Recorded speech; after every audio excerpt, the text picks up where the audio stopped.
and welcome back to another episode of Inside Keedra's Kitchen. I am so glad that you decided to join me today. And today I have a very, let me set the scene for y'all right quick, okay? Just let me set the scene as to who we have in the kitchen on today, okay? Yes. We have Miss Melissa Mitchell, owner of Abeille Creations. If you don't know about her, then I don't know where you have been, but she's going to get into like where all we have seen her product, her design. You see I have it on. If you know me from like when I first started posting on social media, then my hair wrap is the Abeille Creation hair wrap. So it is, I'm just so elated today that for our special guest that we have in the kitchen with us today. Welcome. You're welcome. Thank you for joining me. All right, Melissa. So before we get started, every episode we have a beverage. Okay. So this is, I always get tongue-tied when I say it. It's fresh, cold pressed. Fresh, cold pressed. Juice. Yes. It was juiced literally a few hours ago this morning. Fresh 6 o'clock this morning. Literally. Fresh off the press. And we have, let me look at my little sheet. It is pineapple, blood orange, and ginger. Oh, this should be strong. Nice and good. Yeah, I love blood orange. Yeah, me too. You said that, I was like, I like the color blood orange. I do too. I do too. Yeah, I love it. So do you have, so you juice, right? Or do you drink, so are you like beet juice? I do. It's strong. It is. But it holds you over through the day. But I love beet juice. I'm attracted to it because of the color. Yep. I love that vibrant red color, and then the pulp that comes out of it. I love it. Yes. I love it. So, cheers to Inside Keedra's Kitchen. Yeah. Oh yeah, that's refreshing. That is really good. That blood orange, but then the pineapple comes up and give you the extra sweetness. Amazing. And then that ginger kind of kicks in at the end, like pow. Cleans your palate. Yep. I love it.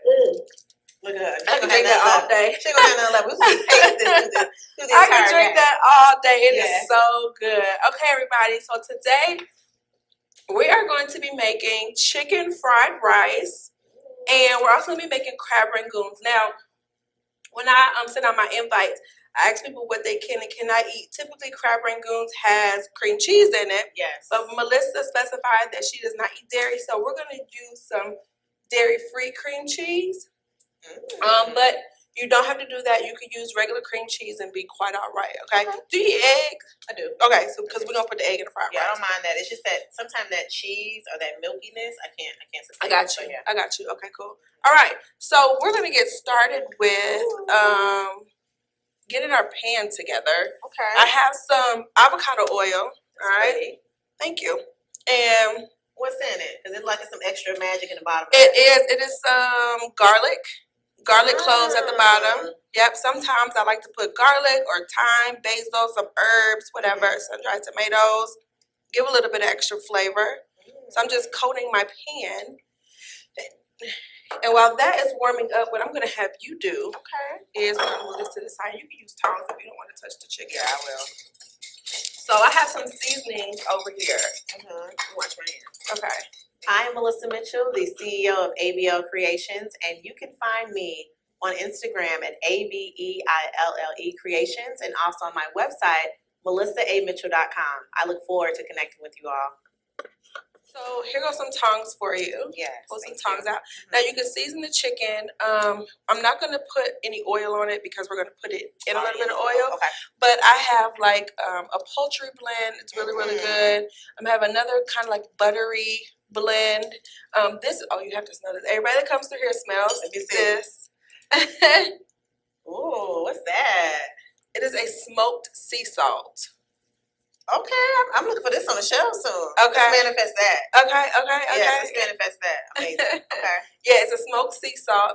You can actually get it in the store, but I ain't going to tell you what store because they pay me to. But we're going to have your own too. You're going to come with your own. Yeah, so it sounds like you're at a barbecue pit. Right, exactly. And it gives like, garlic. Yes. It's amazing. I use it in place of regular salt now. It smells so good. Really? That's kind of like a brown sugar. Yeah. A brown sugar seasoning. Like a toasted sweetness. Yes. And then that's just some soy sauce that we're going to use a little later. Okay. Yep. So you can go ahead and you can choose whatever. Is there anything you want to be prominent? Any taste of the seasoning? Okay. It's all on you. I'm going to start with butter first. So this is a little buttery poultry as well. Okay. So both of them kind of have like a little butter flavor. Now they do have salt in them. Okay. So sometimes I find myself getting a little heavy-handed. Mm-hmm. So, and then as soon as once you mix it in, it's not as shouldn't be as bad. Now this you don't have to put a lot of, right? The smokiness. Correct. Yeah. It's a correct. It is. Yep. Mm-hmm. Yep. And then our pan is it's hot. So as soon as you're done with that, then you can just throw that in there, and we can let that chicken cook. Mix it in. Okay. Yeah. You think it's enough seasoning? A little more, right? You got a little bit more. Okay. Yeah. I don't like to get too much because you could always, when you put a little bit, you can always dress it up. When you put too much, that's exactly what I used to tell my students. Yeah, it's hard to always add, but you can't take out. Yeah. Once it's salty, it's hard to get unless you add more meat. But even that, you already got that. Yep. Too muchness on it. You're right. Okay, we're gonna add a little bit more. Yeah, you can stay to sprinkle it with a little bit more. Yeah. There we go. And then that'll also bring some salt to this rice when we start adding it in. Mm-hmm. You know, we listen to our ancestors as we see. That's right. That's they what tell I said you. the last They tell you time. when. They tell you when to stop. Right. 1 pinch it is. Yep. There you go. And then 1 more pinch of my brown sugary. A little more of that because this is a little more fine. Okay. There we go. Mix it up now. Just mix that up. Okay, it should have a nice taste. And then I'm gonna go ahead and once you put that in there, I'm gonna add the carrots and the peas. Yep. And we'll let that cook together because I want the carrots to soften up in the rice. Okay. We don't want to be chomping on like a hard carrot. Yes. And then I want the peas. These were frozen peas, so that's probably the only thing that I use frozen. Okay. But we're gonna put a chicken in. Go ahead. The heat is ready for it. There you go. Oh, you wait for that music to start. There you go.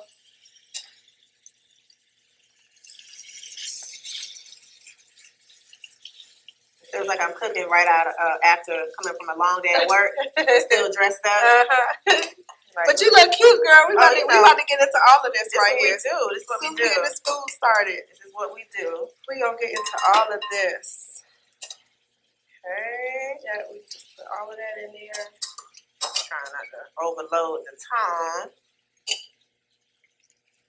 This meat is very juicy. So it takes the whole tongue to get it out of here. All right. Alrighty. And then I'm going to go ahead and put this in the sink. You can grab that wooden spoon that's in that, and then you can use that to kind of stir it around. Okay. There you go. Yep. Wooden spoon. I'll manifest some spoons too. Okay. All right. Let that cook a little bit. Yep. And all right. So we got the heat on medium. Okay. I'm gonna go ahead and throw the carrots in. Gotta get those softened up. And the peas. And we're gonna let all of this just that looks like orange and cream. I appreciate that. You're welcome. Do you want me to mix that in or just let it sit up? You can mix it in. Okay.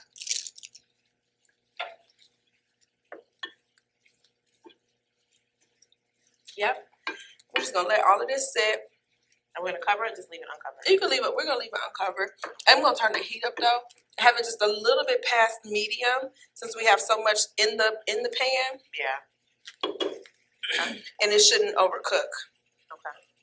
All right, so while we're waiting on that to cook, let's get into Melissa A. Mitchell. Yes. I'm so happy you're here. Okay, so Melissa. Yes. First, let's start. I want to start at the very beginning because I know part of your story, but not the full story. But however, I put it like this. I don't know the details. I want to know the details. Okay. I have seen, because we're friends on social media, starting off friends on Facebook, which to me, Facebook, you put like, even me, period. Yeah. Put a little bit more personal stuff. Yeah, it's like family, aunties, college friends, people you want to like talk to. Right, yeah. Instagram, you may put something up, but you may not put it all there. So I've seen the evolution of Melissa A. Mitchell back when you were like doing painting on tables and paintings. And I have a painting in my living room. You do have one. I do. I have a painting in my living room. Wow. So I've seen the evolution of that, but I want to like get into like the details of how like all of that came to be, because Like, it's been such an amazing journey to watch you go through. And even still, like with your latest post of who you gifted a kimono to, I'm just like, like a few weeks ago. Yeah. So, Okay, so let's work our way up to her, okay? Yeah. I won't have y'all here all day. But very beginning. My story, get this one. My story honestly began when my father passed away in 2010. And I always start with that origin story because I think everybody has a story within their story. And I lost dad, and I watch how people mourned him.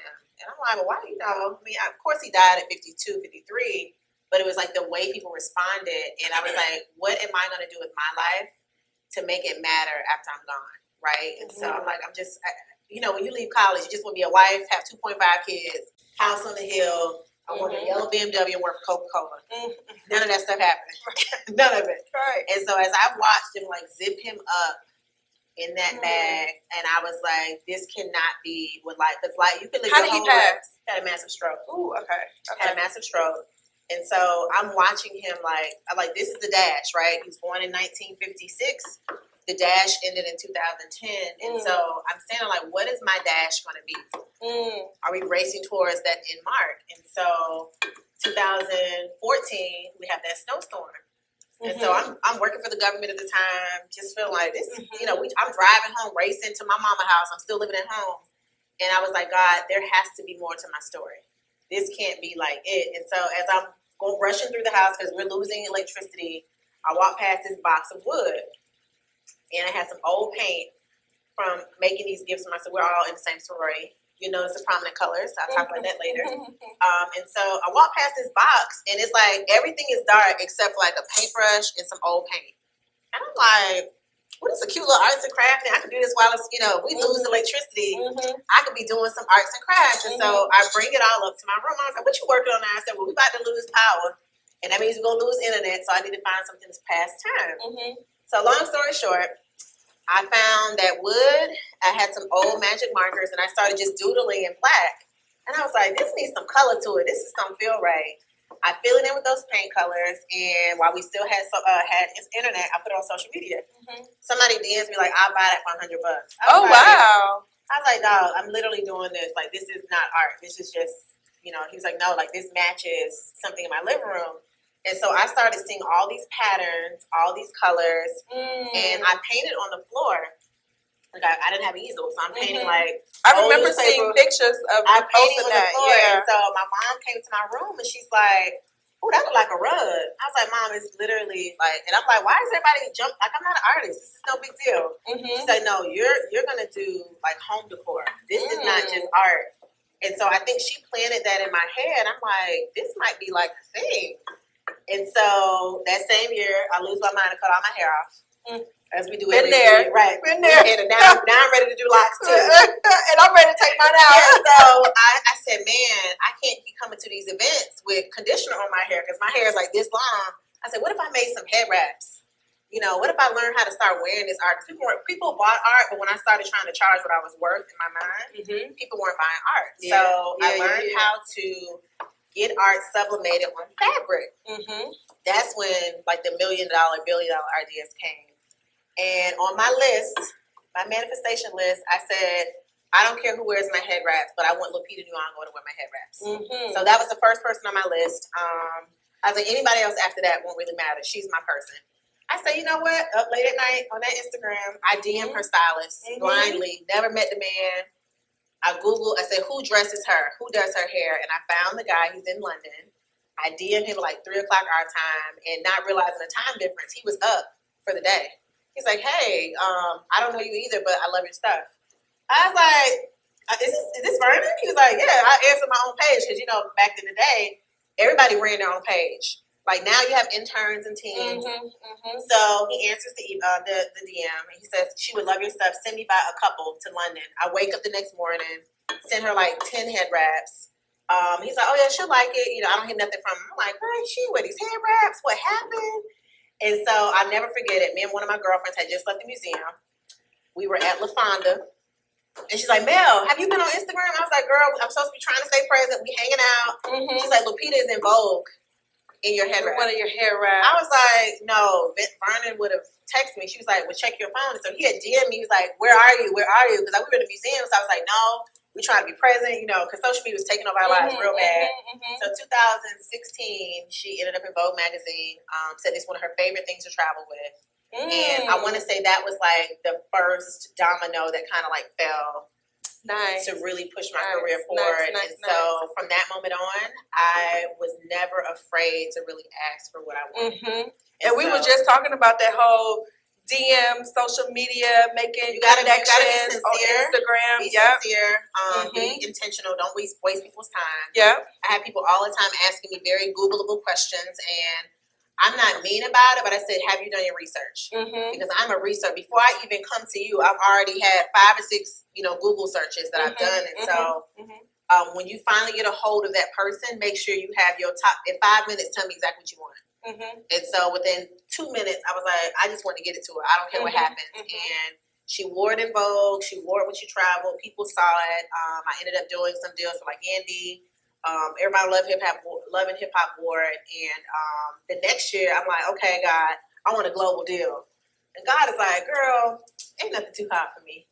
And so I went to apply for Spanx. They had a contest for winning bras. You passed it up for bras. And so I was like, I'm so kind of bright for Spanx, but I'm going to apply. Let's just see what happens. And so, of course, my computer crashes, I think. I don't know.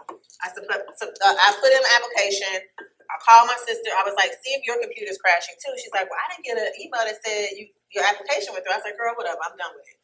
So I just give it to God. But again, that DM, 3 weeks later, I get a DM from the VP at Spanx. She's like, hey, we're trying to reach Melissa Mitchell of Abeille Creations. I was like, hey, it's me. She's like, we're the top finalists for this contest. We were trying to reach you. Yeah. I was like, for Spanx? She's like, yeah, Sarah Blakely loves you. I was like, Sarah Blakely, the self-made billionaire that went to FSU, that sold fax machines, and now she's a billionaire? That's it. She's like, yes. And so for 2 weeks, people had to vote all over the world, and I won it. Nice. That was my first global deal. I remember that. I went on there and voted. Yes. And so I think my story is so emotionally attractive to people because I'm an underdog. I didn't train for any of this stuff. Yeah. I'm literally every day learning on my own. Like every day it's like, how do you do this? Like I'll ask questions, but then I'll do the work. And so I went on to win a car with Ford. Got a car from Cadillac. I just had a Hallmark deal that's coming out again. Just had a commercial with my family with that. I mean, there's been so many things. Yeah. Foot Locker. I'm going to tell that story. Please do. I quit my job finally in 2021. We were in a meeting, and I was like, they must not know who they're talking to. And God was like, you don't know who they're talking to. And that hit me like a ton of bricks because for so long, we're always waiting on God to tell us, oh, it's your time. But you already know. You just want somebody else to be like, to affirm you to it. Like God is like, I'm not telling you nothing else because I've told you many a time. It's like I keep asking for a sign, but billboards showing up, messages showing up, emails showing up. So finally, I want to say it was January 22nd, 21. Quit my job. And my last day was February 11th, which is my anniversary when I first started painting in the snowstorm. Nice. Quit my job with no plan. Had a little money in the bank, had my little 401k, had all those little pockets of money. But I ain't had nothing to do every day. But I still sketched every day on my digital pad. I was like, well, let me just do some patterns. Let me just make something up. Let me find something to do my time. And so a friend of mine, Atlanta Influences Everything, he's like, we're doing a pop-up. Can you come bring some art? I was like, I'm so tired of donating art. I'm like, I said, I'm going to go. So I was carrying a painting with the painting facing a store. And out comes a lady running. Said, oh my God, you Melissa Mitchell? Because we had on masks. I was like, yeah, I'm me. I was like, how she know it's me? My friend was like, no, she knows it's you. And so she said, I love your stuff. My daughter loves your stuff. I was like, okay, thank you. I'm like, okay, girl. She said, I want you to meet my husband. I was like, okay, husband. He's the president of Clark and Lambert. And I'm like, hey, Dr. Pitt. So I'm laughing and talking with them. And then up walks my friend, Bim Joyner from Atlanta Influences Everything. He was like, man, you got to meet him. We all connected. So we on the sidewalk. We making a big old scene. Security pulling up, cars parked, double parked. And so afterwards, I was like, I think I need to donate some art to Clark. He was like, it's $10,000 worth of art. I was like, I got to give it to him. And he was like, man, you really are a good person. I was like, well, I try. I'm like, I got to get this art out there. So long story short, Bim the next night is like, Mel, this has been on my heart. I have a connect with you. they're looking for female designers. I was like, let me know. I ain't working. I'm hungry. Yeah. Come to find out, is one of the top executives at Foot Locker, and they needed a Black woman designer to be a part of this collection. You got it? Yep, I got it. And so my name comes up in meetings. Nice. 2 emails later, I signed a deal with Foot Locker. Nice. But I always tell that story because it didn't happen until I released what I thought I was supposed to keep, which is my artwork. And as entrepreneurs, many times we look at money as something that we have to hold on to. And the moment I started treating money like energy, I'm not afraid to spend money at all. Like I have a shopping problem, a good one. But when it comes to giving my time, like today, or going to help other people, like later today, I know God is not a deficit of replacing what He gave me. And so I don't find it robbery to be a blessing to other people. We were just talking to Daijha. We were just talking about this with another guest that we had on here. That's so me giving of my time and just showing up for people, that touched my friend who he could have kept the opportunity for himself or given it to someone else. He said, you're the one. I'm in meetings with the VP of buying for Foot Locker. We now have a relationship. 2 years later, I have a 4th or 5th collection coming out this year. I just got a call yesterday. And so that one chance opportunity, me walking with my art facing a window, turned into a whole. So I was able to make my salary like 6 times over. Nice. The first year I quit my job. And I don't even say that boastfully, but I was so afraid of giving up a 6-figure job, thinking that's all God had for me, right? And so many times we will, it's almost like, and I was riding here thinking about quitting my job, and I equated it to being in a marriage. It wasn't a miserable marriage. It just wasn't the best version of me coming out of it. And so I knew that job was safe, but it was not what God's best was for me. And so my art was always my first and only love. It's like me finally going to my college sweetheart. That was my love. And so the love that I have for my craft now, it shows up in my smile. It shows up in my tenacity. It shows up in what I choose to wear. Walk in a room and it becomes a different situation. And so I think that when you finally follow what God wants you to do, it unlocks another. I mean, I just turned 40, but I don't look it because I finally found my why. So God gave me 10 years back on how I look. Nice. Even my pictures from 30, I'm like, man, I look younger now than I did then. And God was like, you finally listened. You finally got the fountain of youth, which is following your purpose. And so I tell people a lot of times you are aging quickly because you're not living your full potential. And so you're wasting time, essentially.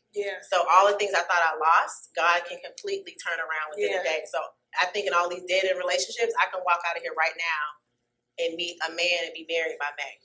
Because that's just how quick God can work. And so that's what I honestly believe. And so my theme for the year is the exception to every rule. I am the exception to every rule. So whatever the rule is, whatever the norm is, I'm going to go beyond that. And God was like, there's one more person. Even when I cut my finger, the lady said, well, everything's closed. I said, well, I need to see an orthopedic surgeon today. I said, these are $1 billion hands. She's like, oh, we had this one doctor. I know that's right. Hold on, let's just back up. Hold on. These are $1 billion hands. They are. Right. Okay. And so I said, I need an MRI. I need an X-ray. She's like, well, I'm at like a urgent care. She said, well, you know what? We got a surgeon. He all the way in West Paces Ferry. I said, I don't care how far it is. I would drive to Valdosta. So I walk in there. Hold on, wait a minute. Can we just back up? Because I'm going to use that. I want to find one opportunity this year just to be like, these are $1 billion hands. So I need y'all to get with it. Okay? It doesn't matter. And so the lady saw my passion, and she moved her mask and she was like, hold on, let me make a call. Like, she kind of crazy. I said, I can't not go see somebody today. I said, I need to see a surgeon today. She's like, well, it's not that bad. I said, I don't want it to not be bad if we don't get on top of it today. So she gave me a number and another number and a call. I sat in front of that urgent care, called 20 numbers till they saw me that day. And she said, well, I mean, it's far. I said, girl, I got a nice car. I got money. I got gas. I don't care. I know that's right. Walk into there with a little fur coat on in one room. Got on my little fur coat, and everybody's like, oh, my God. And I pushed. She's like, oh, God. She's like, oh, you're really hurt. I was like, yeah. Went in the back. He's like, oh, I'm going to FaceTime the top surgeon in Georgia to see your hand. He said, oh, you're good. He said, oh, I love the healing, the scarring. You're going to be fine. I'm going to give you to my top hand therapist, And so it went from, we don't know if we can help you, to me pushing the button to become the exception.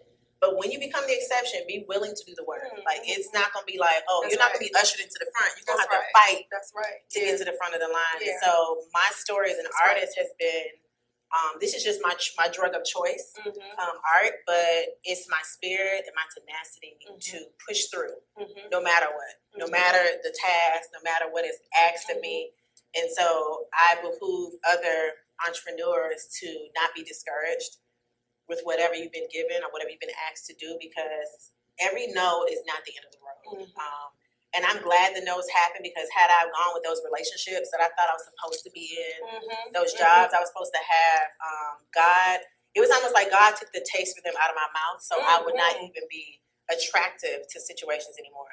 So it kind of pushed me. It's almost like every door is closed. Like, when this door open, God is like, since you don't know how to listen, let me close those doors. And so even cutting my hand, and I go to spiritual readers and therapists all the time.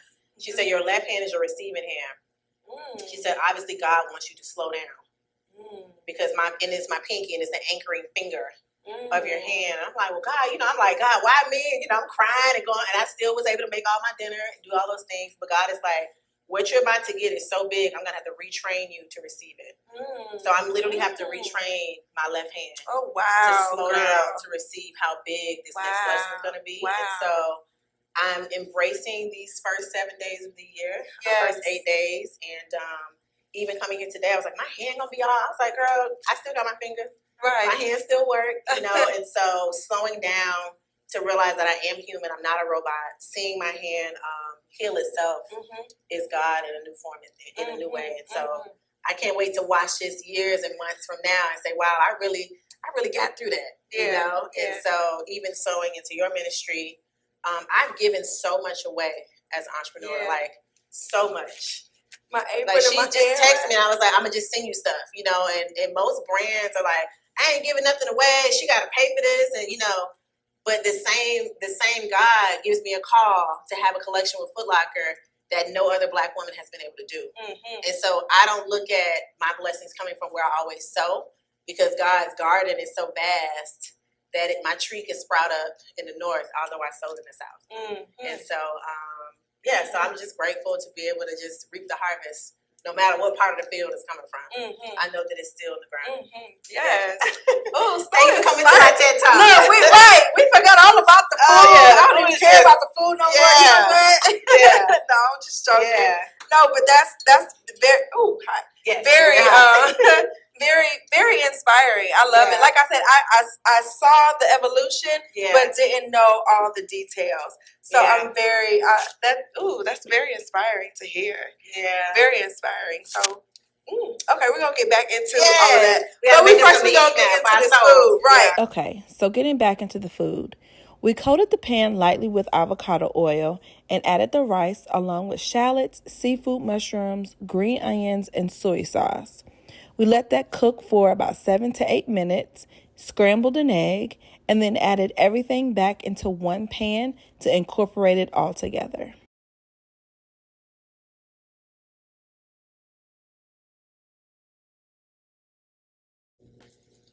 Okay, so now we're about to get into these crab rangoons. Okay. All right, so as both of us mentioned previously, you don't do dairy, and you can't necessarily have crab rangoons because they have cream cheese in them. So we're gonna use vegan cream cheese today. And I'm just gonna put so fluffy. I know. Put that in there, and then if you want, you can go ahead and put the crab in there. Now, do you put onions or anything in yours, or you just use crab? Yeah, and you know what? I was just in a pair looking like, dang, I use all them green onions in the thing. But however, I do have more. So it will make it do what it do. I was like, we missing a color. Yeah, I'm gonna get some green onions, and then you could just pour a little bit of that in there. Just a little bit. Just a little bit. Here we go. Now I've had rangoons that have had pineapple in them. And it's really, really, really good. But not today. Not today. I didn't know, everybody can and does not eat pineapple. It's perfect. I'll take it in the juice, but not with my cheese. I go, you know, all those people that do like pizza with pineapple and Oh, I ham. love it. Yeah. Yeah, I figured that might be your tribe. Yeah. However, I do a simple garlic, you know, maybe a little chicken sausage here and there, but Right. It's good for when you take the ragoons out, anything you frying. Ragoons, egg rolls, chicken. You want to put it on top of something like this. Yep, because it number one drains the oil, but then it allows the air to kind of keep it nice and crispy. Okay, the air circulating. Old black folks use that paper towel. Yeah, but if you know that, that's what I was about to say. It's soggy. Yeah. So I'm just about to throw that in there. It doesn't need flour, right? No. Is it ready? Nope, not quite. Well, yeah. It's almost. There you go. Okay. How did I want to wait? I'm gonna wait just a second. Even though that oil is scaring me, I don't know why it's popping like that. Okay, we're gonna go ahead and throw it in there. There we go. All right, there we go. And how you know they're done is when they start they're gonna rise, floating to the top. Yep. They've had enough. You don't want to put too many in there because you just want to give it some room to fry. They're gonna swell a little bit too, huh? Yeah, that one almost done, and they really quickly. They cook really quick. Yep, it should be done literally in a few minutes, seconds actually. All right, Melissa. Yes. What's coming up with you? What can we expect next from Melissa A. Mitchell? So, you know, January is always weird for me because I feel like we're forced to come out with our to-do list for the year. What you gonna manifest? What you doing next? My homeboy's like, all right, what 7 things you want? I said, hey, I ain't ready for that. Don't call me. I don't know what I'm doing yet. He's like, not you, not the master manifester. And I feel like every year should just be a carryover of just life goals, right? Of course, there's things that I want to accomplish every 12 months, but I don't put that kind of pressure on myself. Because I feel like it may change. Like, I wanted to be married last year. It didn't happen. But it's on this list again this year. So there's certain things that will be like life to-do lists for me. But I know immediately in January, I think for me, I take things week by week, month by month by month. Working on Black History Collection right now, making sure companies I tap in with companies that I am in alignment with, making sure those interviews are going well. I'm big on getting conversation on camera because these things will live beyond us. And so even when I Google my dad's name, I still find messages and things he did even 15 years ago when media wasn't what it was, but it lives on. And so and that's part of the reason why I wanted to create something like this. Yeah, it's important because these are like time capsules. Yeah. What we're wearing, how my hair will be different by Tuesday, how we wear our hair, the things we're dealing with. I'm like, dang, I did cut my finger in January, you know, so I love to like encapsulate different moments in my life on camera. So I'm big on pictures, but to your original question. Maybe a documentary thing? I have one I just dropped it last week. Oh, did you? Okay. Where can we find it? YouTube. It's called Down Memory Lane. And I did see that. Yeah. I did. 35 minutes. I did see that. Nice. Yes. So I went to Art Basel. Every year I go down there. It's in Miami. Big, art festival, but I'm from there. So I was like, me being from here and coming back with all this stuff, I'm like, it's just different. Like my grandmothers are both gone, my daddy gone. I'm like, it's not the same coming to Miami. But I come back on some CEO stuff. And so hired a camera crew to just ride in the car with me everywhere I went for 3 days. Nice. And so we tied in all the stories. So I went to my parents' old house, I went to my grandparents' old house, and my great-grandparents' old house. And so just all the memories of like nostalgia that comes rushing in. Like now my middle school is a strictly performing arts school now. Nice. And I could as soon as I sat there, I got emotional because I could see my dad come to pick me up. You know, I saw myself running through the halls, class president. And so I wanted to do that because a lot of times we get lost while we're in the middle of becoming who we're becoming. But we always were going to become this person. And so documentaries, just more of that. And even this year, making sure I do an interview, at least 2 interviews every single month of the year. So I have like goals, small, minor goals and major goals. And I don't put pressure on those goals. Like if it doesn't happen by February, life is over, you know? And really for me, it's being confident enough to let it happen in the right timing. So even next week I speak at Stillman College. for the art walk. Some esteemed artists have been there. I'm like, y'all pick me? She's like, you're a big deal. I was like, I know, but it's always like, dang, I am a big deal. And my friend, I like to say boyfriend, it's kind of weird. My friend was like, Mel, you are so humble. Like, I'm still so humble. I think for me, I still see the girl painting on the floor of my mother's house. Mm-hmm. So even when I'm like speaking at major, I'm like, wow, like God took me from the floor to a pulpit to a stage. And so I think it's important for me to always keep that image in my head to keep me humble. Not like on some like, you're not that girl, but like you're that girl because of God. And so speaking at Stillman, going to Sundance Film Festival the week after that.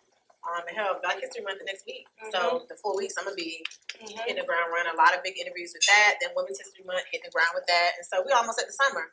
You think about the small things you have each month, the year is gonna be slipping through our hands. So in between all of that, I'm trying to go somewhere internationally. I want to go to Peru. Nice. Morocco. Nice. Maybe Ghana. Haven't decided yet. But I went to Ghana last year, but I want to do some more arts and production there. So it's just really like, it's wide open. Like, we got a blank canvas again. It's my favorite thing about being a painter. It's not the paint, it's the canvas. Like, okay, it's white. All right, I can do whatever I want. Like, you can do whatever you want with this white canvas. That's like the most powerful thing. And so I'm just excited about it. We're 8 days in. I'm still like going with the flow. Yeah. So, yeah, and I have another photo shoot when I leave here. Okay. So I'm really making sure that I stay on top of wanting to do more, but being intentional about the conversations and the people I talk to. Yeah. So yeah. Nice. Well, I am excited that you are here, and I cannot wait to continue to see what you have going on, what you're doing. I'm so excited. Thank you. Yes, and I guess I just get so excited when I see your stuff. Yeah. And like, oh my God, y'all gotta go look at her social media, because I think you had just posted this one picture. It was like you 3 times, and in the middle was it was just gorgeous. Yeah, that's I was like, yes, designed everything, painted everything. Yeah, it was all out of my head. Okay, now you gotta tell us who you just gave this kimono to, and where you were at, and why you were there. So Art Basel is always, like I said, was special to me. And so I am now an influencer with Microsoft. Nice. And so that was like our soft launch of like us working together. They've gifted me an amazing Surface, and they also going to give me this amazing like computer system. I didn't even know they would give it to me. They called me every day. Nice. And so for Art Basel, they were like, "Are you going to be in Miami?" I'm like, "Sure, I'll be there. Whatever." It's like, "Well, we have a good opportunity." I'm like, "Okay." So in Miami, there's this museum called the Frost Museum. It is like this gorgeous museum that sits right before you go. I don't know if you've been to Miami. You've been to Miami? So before you get to the beach, it's like this gorgeous white, like Art Deco-y museum. Never noticed this before. But there's a side of the wall that can act as a projector. He said, "Well, we're going to have you paint live, and it's going to project on the side of the museum. Like for everybody on the expressway, the beach can see it."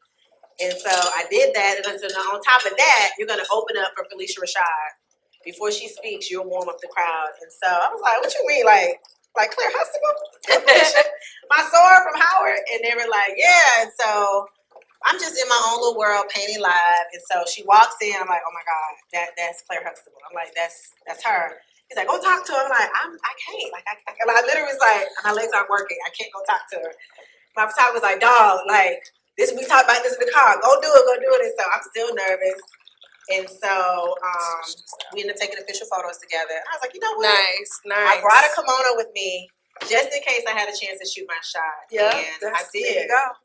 And so she's like, "I gotta get to the airport, y'all. And I love everybody." I said, "Miss Fresh." She said, "Yes, baby." He said, "Well, aren't you pretty, Sora?" I said, "Hey, Sora." So we exchanged Sora greetings, and I was like, "Well, I have a kimono." She said, "You got a kimono like you got on?" I said, "Yes, ma'am." She said, "Oh, this is beautiful." She's like touching and rubbing it, and so she takes it, and she said, "It was so great to meet you." And the Microsoft team was like cheering me on because they knew how much I loved her. And I think that was just like setting the tone for 2023. It's like, don't be afraid to shoot your shot, but be prepared when you shoot it and make sure they remember you. And so that's what I'll be doing all year. Being very intentional about shots being shot and just not being afraid. I think no matter how big you are, to stay humble. There's always somebody that's going to be bigger, more talented, more rich, all these things. But just be ready for opportunities to come as they're coming. Yeah. And so I shot my shot and I landed. Yeah. Very nice. Yeah. Very nice. All right, let's get into this food before we wrap.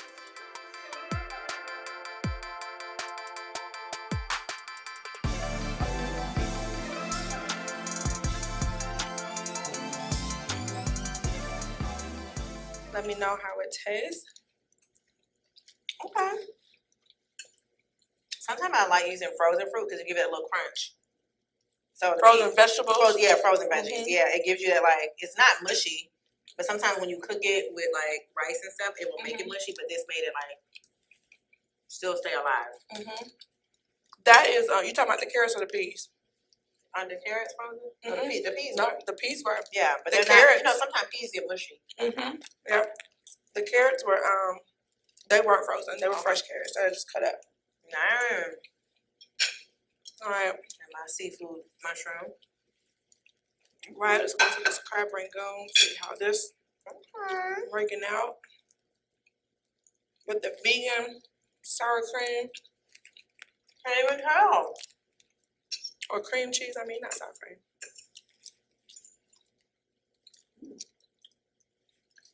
Okay. Now, if I could only do this every day, save some money, I would go home and go. No, I would go grocery shop all day Mm-hmm. and still go to that Uber Eats. Yeah. I'm like, okay, I'm so tired from buying the food that I'm now gonna order some food. That's not what I do. Hitting, right? Mm-hmm. That last bit of soy sauce did it. Mm-hmm. Yep. Mm-hmm. Mm-hmm. And Mm. we did. Now, I do got to do my little happy food dance because I get excited when I eat good Oh, food. Lord. Okay. Mm-hmm. I could do it. Mm-hmm.